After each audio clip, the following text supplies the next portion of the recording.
میرے بھائیو اور دوستو، اللہ تعالیٰ نے انسان کو جسم اور روح ان دو چیزوں کے مرکب سے پیدا فرمایا ہے۔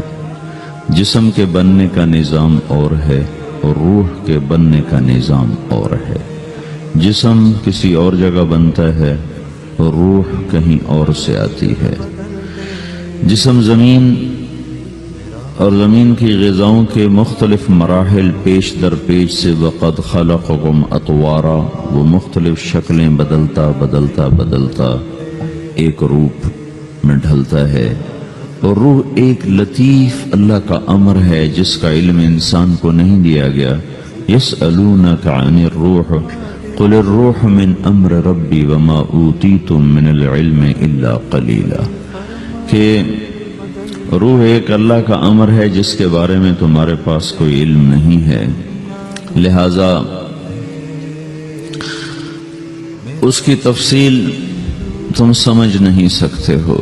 روح آسمان سے آتی ہے، جسم زمین میں بنتا ہے، پھر 4 مہینے بعد اللہ اس کو آپس میں جوڑ دیتا ہے، زندگی متحرک ہو جاتی ہے۔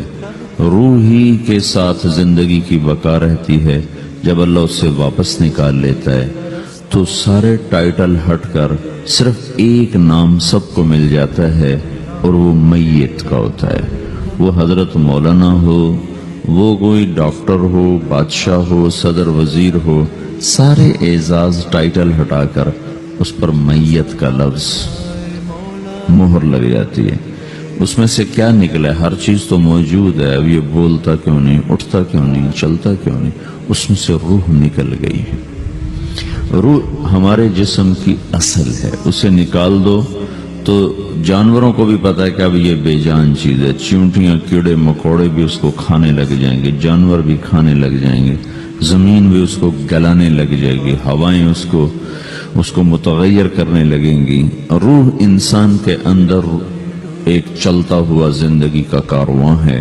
اسے جب اللہ واپس بلاتا ہے تو اللہ یتوفی الانفس حین موتها والتی لم تمت فی منامها۔ موت کیا چیز ہے؟ اس کے 200 جواب ہیں سائنس کی کتابوں میں، اور 200 جواب بذات خود بتا رہے ہیں کہ یہ ایک جواب بھی ٹھیک نہیں ہے، اور قرآن ایک جواب دیتا ہے اور وہی حرف آخر ہے، قل یتوفاکم ملک الموت اللہ یتوفی الانفس حین موتها۔ اللہ جو تمہاری روحوں کو موت کے وقت کھینچ لیتا ہے، تمہارے جسم سے نکال لیتا ہے۔ تو میرے بھائیو، موت کے وقت انسان 2 کیفیت میں ہوتا ہے۔ کچھ لوگوں کی روح ایسی نکل رہی ہوتی ہے کہ ان کے رگ رگ میں وہ پھنس رہی ہوتی ہے۔ وَلَوْ تَرَى اِذْ يَتَوَفَّى الَّذِينَ كَفَرُوا الْمَلَائِكَةُ يَضْرِبُونَ وُجُوهَهُمْ وَأَدْبَارَهُمْ، کاش تم دیکھ سکتے وہ منظر جب اللہ کے فرشتے نافرمانوں کی روح کو نکال رہے ہوتے ہیں تو ان کے منہ پہ بھی مارتے ہیں، ان کی کمر پر بھی مارتے ہیں۔ اور اخرجوا انفسکم اليوم، نکالو آج اپنے روحوں اور جانوں، اب تم بچ نہیں سکتے ہو۔ وہ پیچھے ہٹنا چاہتے ہیں، رب ارجعون، مجھے واپس کر دے تھوڑی دیر کے لیے، لعلی اعمل صالحا، اب میں پورا ٹھیک ٹھیک مسلمان بن کے چلوں گا۔ تو اس کے جواب میں ہوتا ہے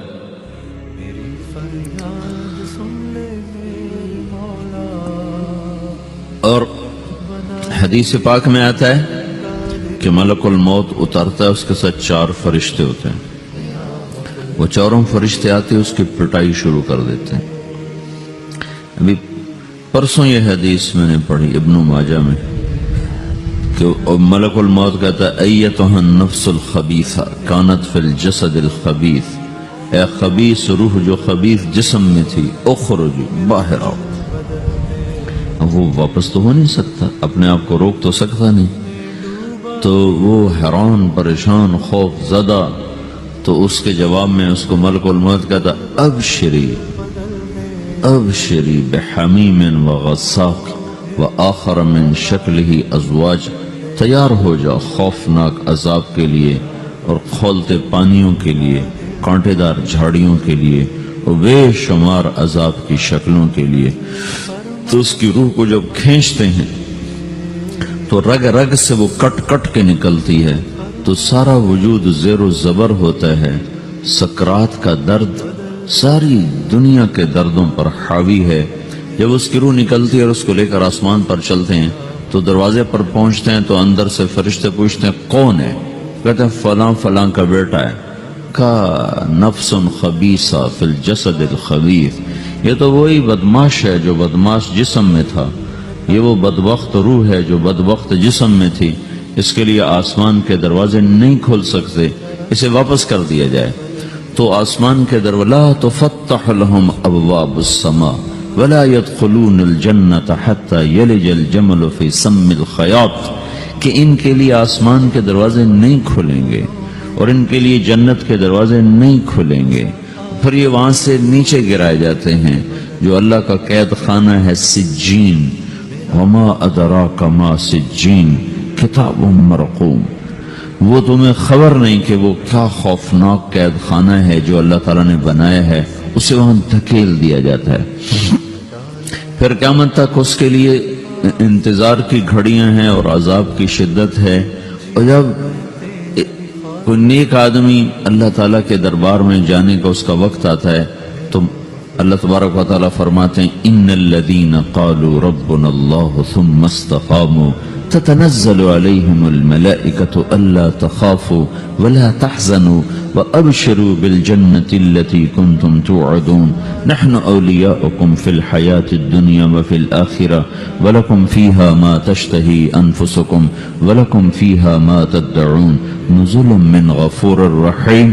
جب کوئی نیک مرد عورت کے جانے کا وقت آتا ہے تو اس کے لیے بھی فرشتے آتے ہیں اور آ کر اس کو خوشخبری دیتے ہیں اور آ کر اس کو تسلی دیتے ہیں کہ آپ غم نہ کریں، پیچھے والے بھی آپ کو مل جائیں گے، آپ خوف نہ کریں، آگے ساری منزلیں آپ کے لیے آسان ہیں، آپ کے لیے جنت بھی تیار ہے، رب بھی مہربان ہے۔ اور حدیث پاک میں آتا ہے کہ ملک الموت اور 4 فرشتے آتے ہیں، وہ 4 فرشتے اس کو سہلاتے ہیں، دباتے ہیں کہ موت کا درد اسے محسوس نہ ہو، اور ملک الموت فرماتے ہیں ایتھا النفس الحمیدہ کانت فی الجسد الحمید اخرجی، اے نیک روح جو نیک جسم میں تھی باہر آؤ، کیا کرو؟ وَأَبْشِرِي بِرَوْحٍ وَرَيْحَانٍ وَرَبٍّ رَاضٍ عَنْكِ غَيْرِ غَضْبَانٍ، آپ کو بشارت ہو آپ کے لیے جنت تیار ہو چکی ہے اور وہاں کی ساری نعمتیں آپ کے لیے میسر ہو چکی ہیں اور اللہ آپ پہ راضی ہو چکا ہے اور اللہ آپ پہ خوش ہو چکا ہے۔ اس پر اس کی روح کو نکالا جاتا ہے، پھر سارے فرشتے اس کو استقبال کے ساتھ جب آسمان پر لے جاتے ہیں تو اندر سے پوچھتے ہیں کون ہے؟ کہ فلاں فلاں کا بیٹا، فلاں فلاں کی بیٹی۔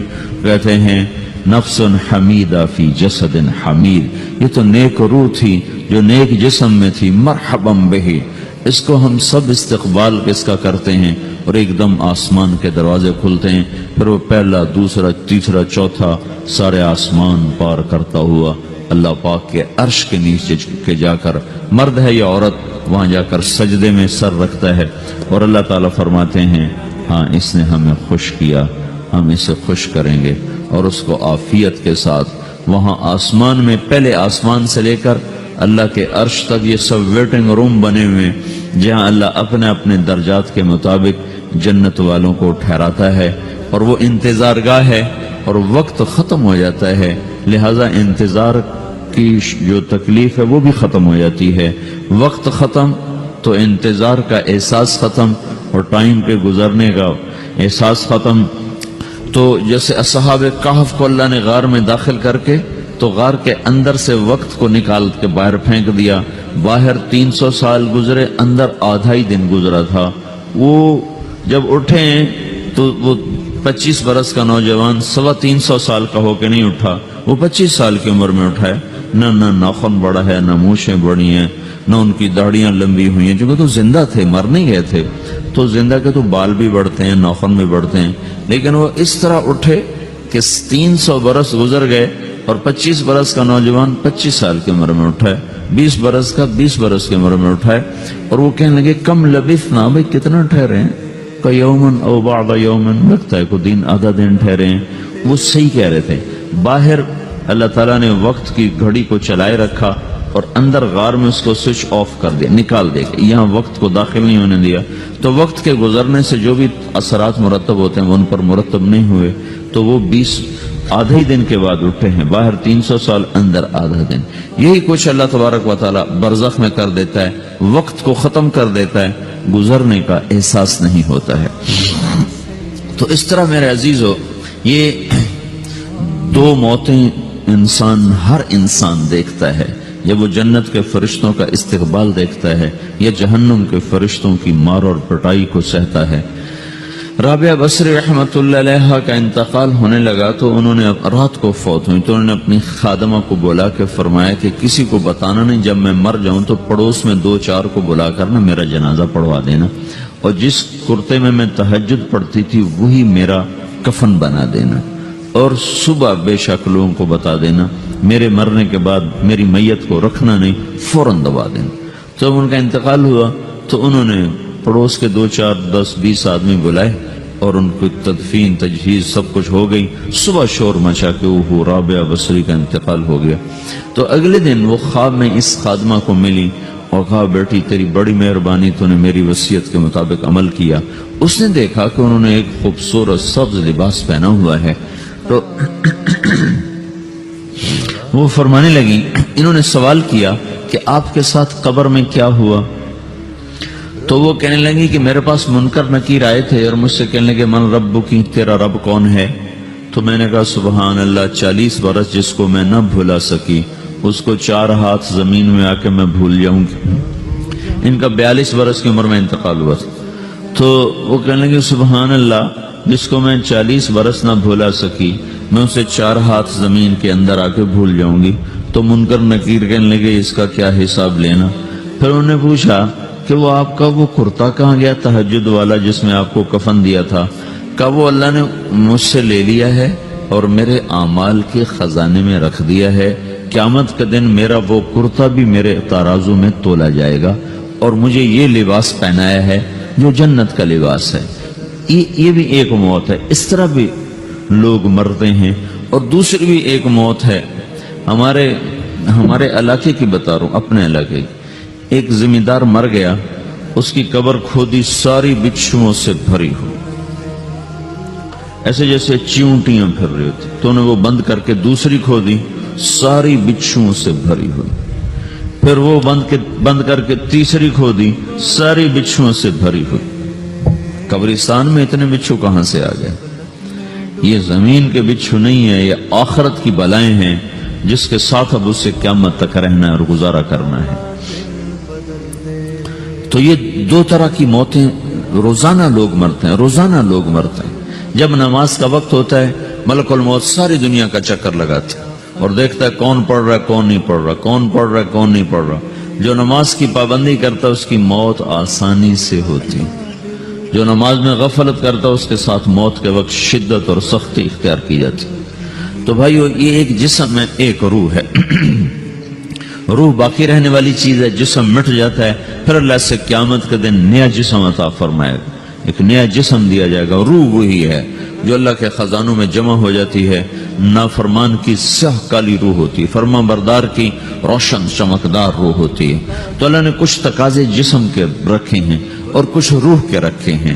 جسم کے تقاضے پورے نہ کرو تو یہ پریشان ہو جاتا ہے، روح کے تقاضے پورے نہ کرو تو یہ پریشان ہو جاتی. روح کی پریشانی جسم سے زیادہ ہے، چونکہ روح کی طاقت جسم سے زیادہ ہے. جسم مٹی سے بنا ہے، اس کی غذا بھی مٹی سے نکلتی ہے. روح آسمان سے ہے، اس کی غذا بھی آسمان سے ہے.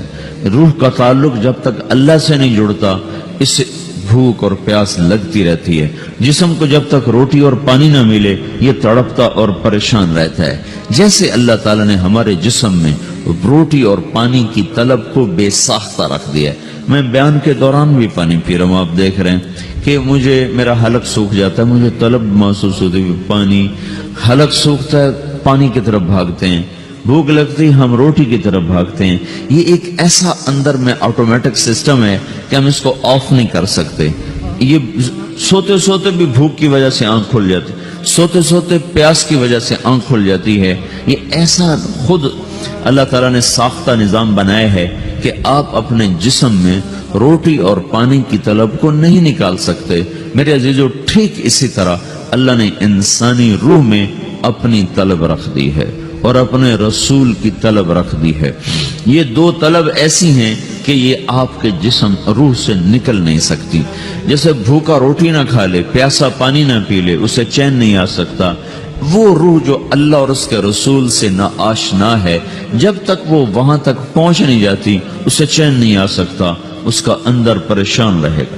1997 میں جب جنید جمشید سے میری پہلی ملاقات ہوئی تو اس نے مجھ سے یہ سوال کیا کہ مولوی صاحب، ایک پاکستانی نوجوان جس گلیمر کو خوابوں میں دیکھتا ہے، وہ گلیمر تو مجھے زندگی میں ویسے ہی حاصل ہے، میرے چاروں طرف زندگی کا رقص ہے اور میری زندگی کی ہر خواہش، ہر تمنا پوری ہے، اس کے باوجود میرے اندر اندھیرا ہے، میرے اندر خلا ہے، مجھے لگتا ہے میں وہ کشتی ہوں جس کا کوئی ساحل نہیں، جس کی کوئی سمت نہیں۔ www.dasquran.com تو ایسا نہیں ہونا چاہیے۔ ایک عام لڑکا تو کہتا ہے ہائے کاش یہ ہوتا، اس کو وہ نہیں ہو رہا تو پھر وہ پریشان ہے، ہائے یہ ہوتا، ہائے وہ ہوتا۔ تو میں تو ہائے نہیں کرتا ہوں، میری تو ہر لذت اور خواہش میرے سامنے تشتری میں سجا کے پیش کی جا رہی، میں کیوں ایسا کر رہا ہوں، میں ہائے ہائے کیوں کر رہا ہوں، میرا اندر ویران کیوں ہے، میرے اندر میں خلا کیوں ہے؟ یہ وہی خلا ہے کہ وہ روح کی پیاس کو شراب میں بجھانا چاہتا ہے، وہ روح کی پیاس کو لڑکی میں بجھانا چاہتا ہے، وہ روح کی پیاس کو موسیقی سے بجھانا چاہتا ہے، وہ روح کی پیاس کو دنیا کی رعنائیوں میں 5 سٹار ہوٹلوں سے بجھانا چاہتا ہے۔ روح کیا جانے روٹی کیا ہے، شراب کیا ہے، پانی کیا ہے، عورت کیا ہے، موسیقی کیا ہے، گھنگرو کیا ہے، پائل کیا ہے، چھنکار کیا ہے، روح کو ان چیزوں کی کیا خبر؟ امریکہ میں ہماری ایک جماعت تھی تو 4 لڑکے 2 لڑکیاں، 4 لڑکیاں 2 لڑکے مسلمان ہیں۔